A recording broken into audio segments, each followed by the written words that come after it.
So today I'm going to take a little break from the swing-aways and I'm going to focus on my hatch. So I need to put these riv nuts in.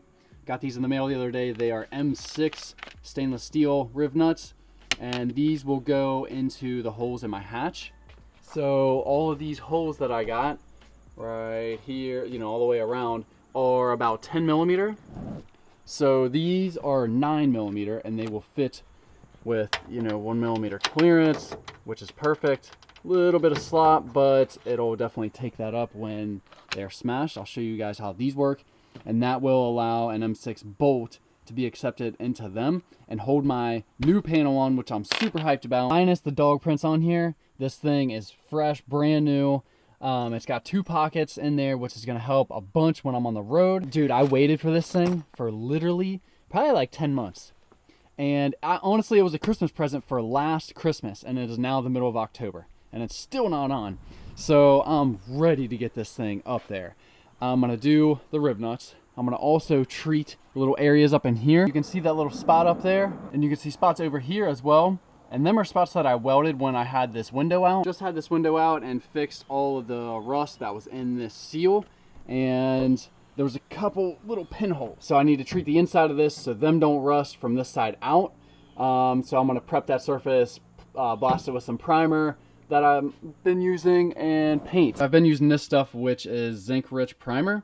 You can get this at Meyer or O'Reilly. That's like the only place I can find it. So when zinc is on steel, it acts as a sacrificial anode, and it attacks the zinc before the rust can start forming. I was doing a bunch of research on this. I pretty much like nerded out to the fullest, but that's why all of our bolts and stuff are zinc plated, and you know, they don't rust. So I'm gonna spray that in the spots that I welded, and hopefully it treats that. It doesn't rust. Even though it won't get that much moisture inside of that, I still want to treat it the best I can and prevent.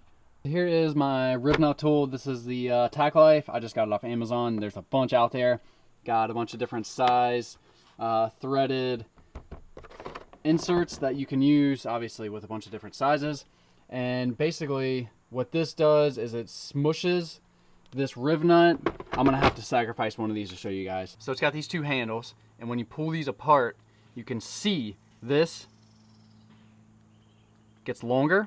So basically you just put the nutsert on there. You push this into the sheet metal, and when it's in the sheet metal, you squeeze these and it mushes that, and then you pull this little lever which unthreads that, and pretty much what you got here is a compressed riv nut. I mean, it's junk now, but that little area inside there, it squeezes the, you know, each side of the sheet metal, and the splines grab in and bite so it doesn't spin.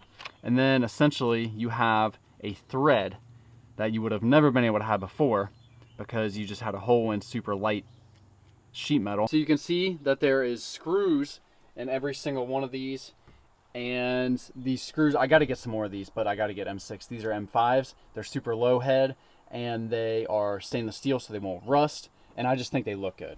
They got them, I got them on the front door too. So this is the front door, and obviously you can see them all the way around. They don't come out, they don't break, and it's just a good permanent solution to them busted up plastic clips.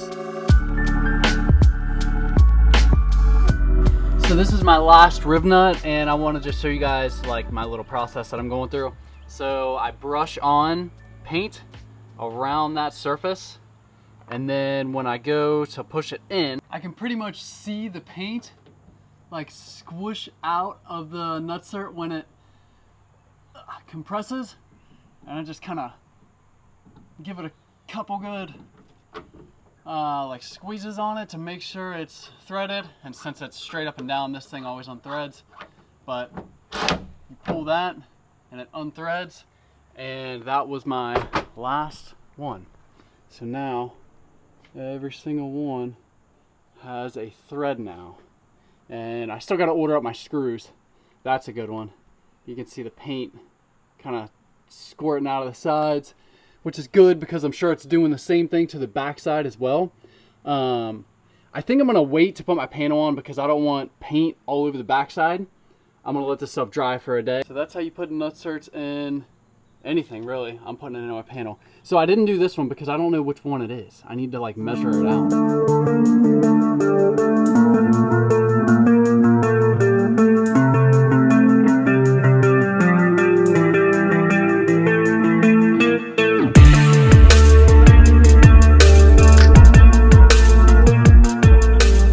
So since I've been primering this back spot behind this panel on the inside, I just thought about the wiring for this marker light and the turn signal. And I remember on the Samba years ago, someone talking about a little mod that you can do. And I'm gonna turn on my left turn signal and show you guys the difference. So basically from the side, you'll be able to see, you know, the marker plus the turn signal. Okay. So that's with no lights on. So I'm gonna turn my lights on and then do the turn signal. And now they blink opposite of each other. But then when you turn the turn signal back off, both of them are illuminated. So basically it turns your marker light into a turn signal, but it also stays as a marker light, like right now, when, you know, just your running lights are on and you're not turning. And traditionally we got the right turn signal and no blink, and it won't blink when the running lights are off either. It'll just stay off because, you know, it's not getting power. So I really like this little mod that I did. So tomorrow I'm gonna make a video that is specific to that marker light little mod thing that I did. I feel like it'll be easier to find on YouTube and more people see it. I'll get more views, maybe some more followers, I don't know.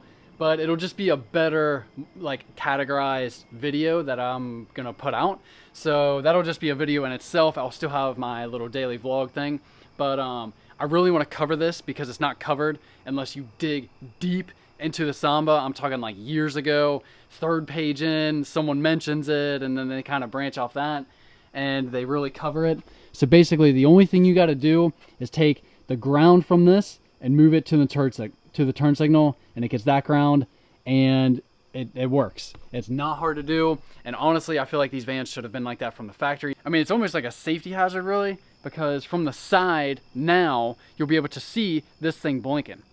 And prior to that, it would just be either not on because it's daytime, or it would just be on because, you know, your running lights are on, and that's just how it was wired. But dude, it's awesome. It's like a super simple thing you can do, and it just changes up your van. Honestly, makes it a little bit safer, and a little project you can do on a boring day. I need to order up my timing stuff tomorrow. Actually, yeah, that's what I'm gonna do. Tomorrow, I'm gonna tear into my timing belt just to make sure it's the same TCK 304 kit that majority of the 2.5s have. And make sure the water pump, make sure everything's right, because this is a Japanese engine, and I want to just look at it just to make sure I'm going to buy the right stuff, because I don't feel like sending it back and forth and all that crap. I did buy a thermostat, just a factory Subaru one, because I don't like messing with the aftermarket crap, because when I'm in the desert, I don't want this thing to start overheating and give me problems. I do need to do cam seals as well, water pump, timing belt, do all that stuff.